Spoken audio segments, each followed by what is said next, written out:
ये वाला क्वेश्चन देखो, ये वाला क्वेश्चन बहुत इंपॉर्टेंट है कंसेप्चुअल पॉइंट ऑफ व्यू से। तो इसके दो तरीके बताऊंगा मैं निकालने के, एक मेंस वाला तरीका, ठीक है, और एक एडवांस वाला तरीका by the method of derivation. ठीक है, तो क्वेश्चन क्या कह रहा है, क्वेश्चन पढ़ लो। कह रहा है एक पॉइंट पार्टिकल है जिस पर हम एक रीस्टोरिंग फोर्स लगा रहे हैं -kx³ की। ठीक है, तो जो टाइम पीरियड है ऑसिलेशंस का और एम्पलीट्यूड ए वो क्या आ रहा है, टी आ रहा है। तुम्हें टाइम पीरियड निकालना है फॉर ऑसिलेशंस का जब तुम्हारा एम्पलीट्यूड कितना हो जाएगा, 2a हो जाएगा। ठीक है, तुम्हें तब का एम्पलीट्यूड निकालना है। अब यहां पर ध्यान से देखो, सबसे पहली बात है हमने कंसेप्ट के अंदर क्या पढ़ा है, हमने कंसेप्ट के अंदर पढ़ा है कि फोर्स इक्वल टू -kx की रिस्टोरिंग फोर्स है। ठीक है, या x की वैल्यू क्या दे रखी है, x की पावर की वैल्यू है 1। तो पार्टिकल किस में जाता है, एसएचएम में जाता है। अब यहाँ पर टाइम पीरियड निकालना बहुत आसान हो जाता है। ठीक है, यहाँ पर सीधा मैं एक एसएचएम की इक्वेशन लिख सकता हूँ और उसके बाद क्या है, टाइम पीरियड मेरा निकल कर आंसर आ जाएगा। यहाँ पर उसने हमें क्या दे रखी है, रिस्टोरिंग फोर्स -kx⁴ दे रखी है। तो यहाँ पर क्यूब आ गई, प्रॉब्लम ये चीज आ गई। अब मैंने तुम्हें बताया था क्लास के अंदर भी कि f इक्वल टू -kx⁴n, जहां पर n अगर ऑड नंबर है, कोई भी एक ऑड नंबर है, तो पार्टिकल अपन लोग का क्या होता है, अपन लोग का पार्टिकल ऑसिलेशन कर रहा होता है about a certain point, to and fro motion कर रहा होता है। ठीक है, लेकिन नेसेसरी कंडीशन क्या है, n एक ऑड नंबर होना चाहिए। ठीक है, जिसका स्पेशल केस क्या है, हमारा एसएचएम है। ठीक है, अब उन्होंने यहाँ पर ऑसिलेटरी मोशन ही दे दिया है और फिर कह दिया कि सॉल्व करो, टाइम पीरियड निकालते रहो। देखो, अब इसको करने का सबसे पहला लेंदी मेथड जो मैं एडवांस वाला मेथड ले रहा हूँ, डेरिवेशन का मेथड, कंसेप्चुअल मेथड ले रहा हूँ, वो कुछ ऐसे है। देखो, सबसे पहले हमने क्या करा, हम जानते हैं ये जो हमारा पार्टिकल है वो ए एम्पलीट्यूड से इस तरफ भी जाएगा और ए एम्पलीट्यूड से इस तरफ भी जाएगा। तो यहाँ पर क्या है, -a एम्पलीट्यूड, और इस तरफ right hand side +a amplitude. ठीक है, तो इस पार्टिकल के साथ कुछ ना कुछ एनर्जी एसोसिएटेड होगी, है कि नहीं, एनर्जी एसोसिएटेड होगी, क्या होगी, पोटेंशियल एनर्जी और काइनेटिक एनर्जी। तो तुम कहोगे सर ठीक है एनर्जी एसोसिएटेड होगी, लेकिन एनर्जी का हमारे टाइम से क्या रिलेशन। तो मैं ये कहूंगा कि अगर एनर्जी मैं ऐसे लिख दूं, देखो पोटेंशियल एनर्जी और काइनेटिक एनर्जी क्या है, ½ mv²। और काइनेमेटिक्स हम लोगों ने बहुत अच्छे से पढ़ा है कि वेलोसिटी क्या होती है, dx/dt होती है। तो यहाँ पर मेरा एनर्जी का रिलेशन डायरेक्टली टाइम के साथ आ चुका है। ठीक है, समहाउ वो बहुत ही ज्यादा हार्ड रिलेशन कोई आया है, लेकिन फिर भी वो आ चुका है, रिलेशन आ चुका है, हमारा टाइम के साथ एनर्जी का रिलेशन आ चुका है। अब अगर हमारे पास टोटल एनर्जी निकल कर आ जाए तो हम अपना टाइम बहुत आराम से निकाल सकते हैं। तो सबसे पहली बात है टोटल एनर्जी कैसे निकाले। तो मैकेनिक्स में हमने फोर्स और इंटरनल एनर्जी के बीच में एक रिलेशन पढ़ा था, फोर्स और एनर्जी के बीच में एक रिलेशन पढ़ा था कि फोर्स इक्वल टू -du/dx, है कि नहीं, ये रिलेशन पढ़ा था हमने। अब इसका यूज कैसे करना है, इसका यूज ऐसे करना है, देखो फोर्स रिस्टोरिंग फोर्स कितनी दे रखी है, -kx³ की दे रखी है। तो क्या हो जाएगा, -du/dx, माइनस से माइनस हटा दो, इंटीग्रेट कर दो, तो u क्या हो जाएगा, ये तुम्हारा du is equal to integration of kx³ dx।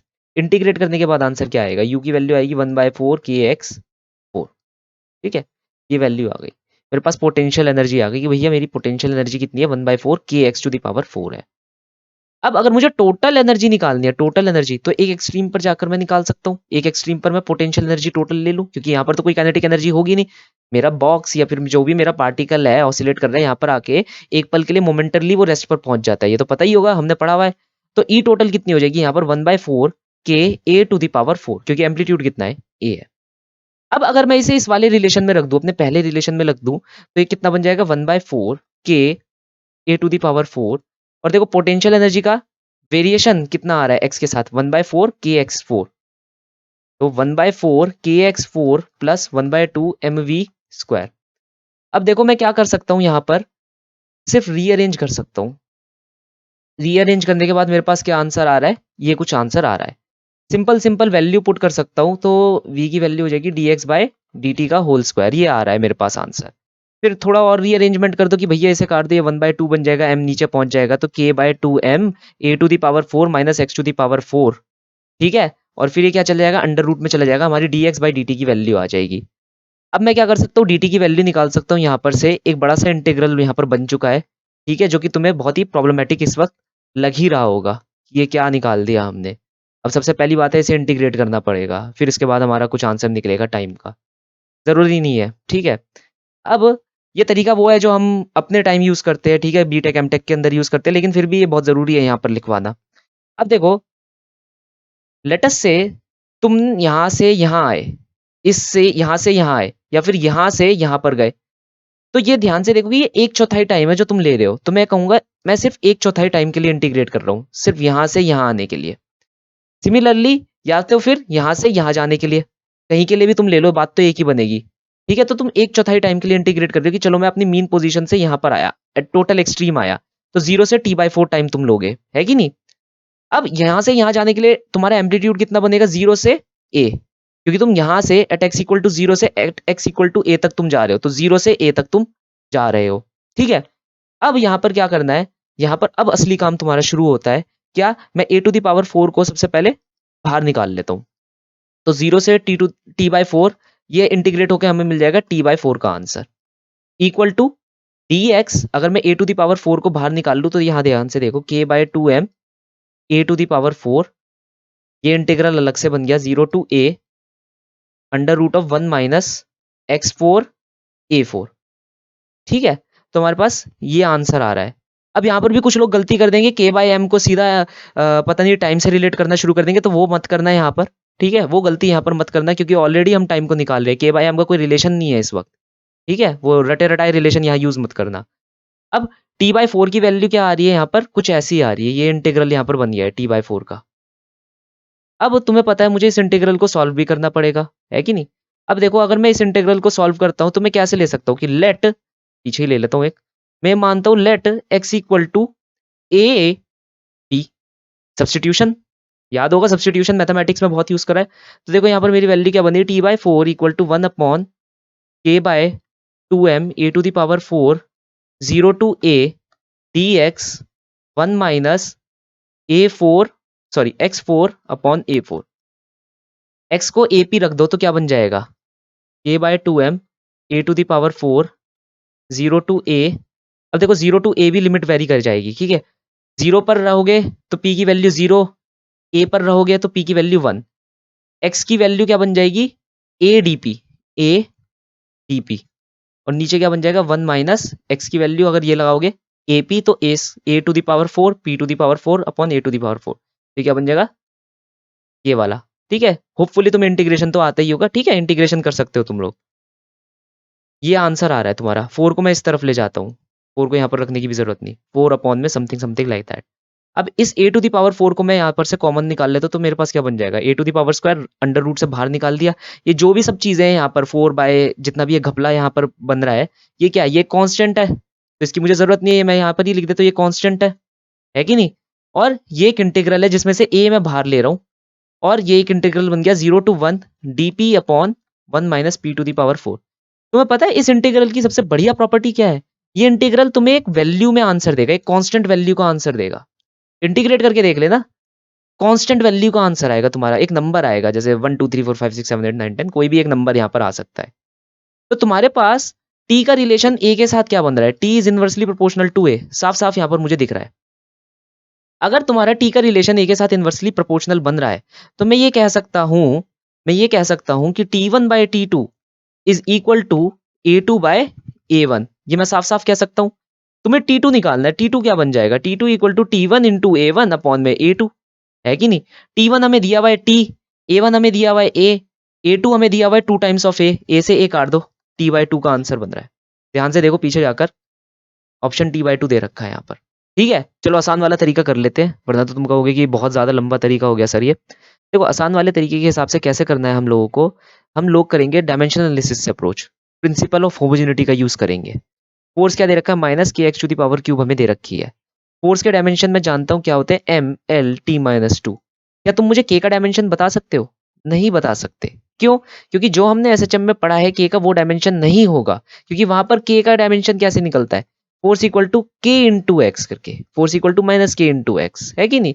तो यहाँ पर डायमेंशन और यहाँ पर डायमेंशन दोनों अलग अलग होंगे, तो यहाँ पर डायमेंशन में आराम से निकाल सकता हूँ के। ध्यान से देखो, यहाँ पर x⁴ है और यहाँ x⁴ है, इसलिए यहाँ पर k का डायमेंशन अलग होगा इस एसएचएम वाले से। ठीक है, तो अब लेट अस से ये k का डायमेंशन हो गया जो हम निकाल रहे हैं, और x क्या है? हमारा लेंथ पैरामीटर है, तो लेंथ टू द पावर 3। तो ये जो k का डायमेंशन है वो निकल कर क्या आ रहा है? m to the power 1 l to the power -2 t to the power -2। ठीक है, k के डायमेंशन निकाल लिए। तो तुम कहोगे सर k का डायमेंशन निकाल के हमने क्या कर लिया यहाँ पर, इससे हम टाइम कैसे निकालेंगे? एक चीज है, देखो ध्यान से, अगर मैं डायमेंशनल एनालिसिस का यूज़ कर रहा हूँ, तो मैं ये मान सकता हूँ कि जो मेरा टाइम है, वो मेरा K से वेरी कर रहा होगा, M से वेरी कर रहा होगा और A से वेरी कर रहा होगा। तीनों चीज़ों से वेरी कर रहा होगा क्योंकि 3 चीज़ें ही हैं जो पॉसिबली हमें हमारे सिस्टम के अंदर दे रखी है। या तो तुम स्टिफनेस कांस्टेंट वेरी कर सकते हो, मास वेरी कर सकते हो या एम्पलीट्यूड वेरी कर सकते हो। और हमने ये यही करा है, एम्पलीट्यूड वेरी करके हमने आंसर निकाला है टाइम का, है कि नहीं? क्वेश्चन में दे रखा है कि एम्पलीट्यूड वेरी करोगे तो क्या आंसर निकल कर आएगा। तो ये 3 चीज़ें हैं जिसको वेरी करने से हमारा टाइम वेरी हो सकता है। तो लेट अस से k to the power a हो गया, m to the power b हो गया और a to the power c हो गया। है ना? यही हम करते हैं डायमेंशनल एनालिसिस के अंदर। अब अगर मैं t को लिखता हूँ इक्वालिटी साइन में, तो मुझे यहाँ कांस्टेंट लगाना पड़ेगा, एक डायमेंशनलेस कांस्टेंट यहाँ लगाना पड़ेगा और फिर मैं यहाँ क्या करूँगा, वापस इस चीज़ को ऐसे ही लिख दूँगा। अब क्या है, मुझे डायमेंशन को बस लेफ्ट हैंड साइड का डायमेंशन और राइट हैंड साइड का डायमेंशन सेम आने चाहिए। तो टाइम का डायमेंशन क्या है, m0 l0 t to the power 1।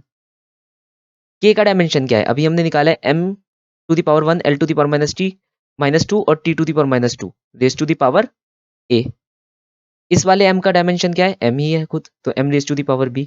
a क्या है, एम्पलीट्यूड, क्या है ये, लेंथ फैक्टर है, तो length to the power c। अब अगर तुम यहाँ पर से डायमेंशन वेरी मतलब डायमेंशंस को इक्वेट करते हो तो तुम्हारे पास 3 इक्वेशन बनकर आ जाएगी, m के लिए, l के लिए और t के लिए, है कि नहीं? इनकी पावर्स से। तो देखो यहाँ ध्यान से मैं ये लिख सकता हूँ m टू द पावर, सबकी पावर्स अलग-अलग कर दो, m to the power a plus b l to the power -2a plus c t to the power -2a must be equal to m to the power 0 l to the power 0 t to the power 1।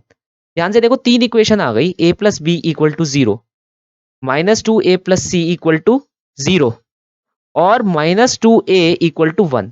ये 3 equation हमारे पास बनकर आ गई। ये 3 equation जब हमारे पास बनकर आई, तो अब मैं क्या करूँगा, यहाँ पर से सिंपल वैल्यूज़ निकाल लूँगा। जैसे a की वैल्यू क्या आ रही है, -1/2। a की वैल्यू क्या आई, -1/2। ठीक है? c की वैल्यू क्या आ गई यहाँ पर, अगर मैं यहाँ पर c की वैल्यू इस a की वैल्यू को सेकंड इक्वेशन में लगा दूँगा तो -1। ठीक है? सिमिलरली b की वैल्यू क्या आ जाएगी, +1/2। अब यहाँ पर मुझे इन तीनों वैल्यूज़ को यहाँ पर लगा देना है। यहाँ पर लगाने के बाद मुझे पता चल जाएगा time is equal to constant k, a कितना आ रहा था हमारा, -1/2। ठीक है? तो -1/2। ऐसे ही m raise to the power b था। b कितना आ रहा था हमारा, +1/2 और a raise to the power c था। c कितना आ रहा था, -1। तो यहाँ देख रहे हो, जो टाइम है वो a से इनवर्स प्रोपोर्शन में आ गया। यही सेम चीज़ हमने पीछे भी निकाली थी यहाँ पर। देख रहे हो? लेकिन एक लंबे मेथड से, एक अच्छे खासे प्रोसीजर से। ठीक है? यहाँ पर हमने डायरेक्ट ही निकाल लिया। ठीक है? तो ये मैं ये नहीं कहूँगा ये कोई ट्रिक है। ट्रिक मत समझना इसे, ये कंसेप्ट है। एक वेल एस्टेब्लिश्ड कंसेप्ट है। डायमेंशनल एनालिसिस एक कंसेप्ट है, कोई ट्रिक नहीं है। ठीक है? उससे मैंने निकाल लिया t is directly proportional to और इनवर्सली प्रोपोर्शनल टू a। तो अब यहाँ पर तुम t2/t1 क्या आराम से निकाल सकते हो, है कि नहीं? रेशो निकल जाएगी, आ जाएगा तुम्हारे पास, अभी भी आंसर आ जाएगा, ऑप्शन आ जाएगा। ठीक है? तो ईज़ी तरीके से हमने यहाँ पर निकाल लिया। टाइम भी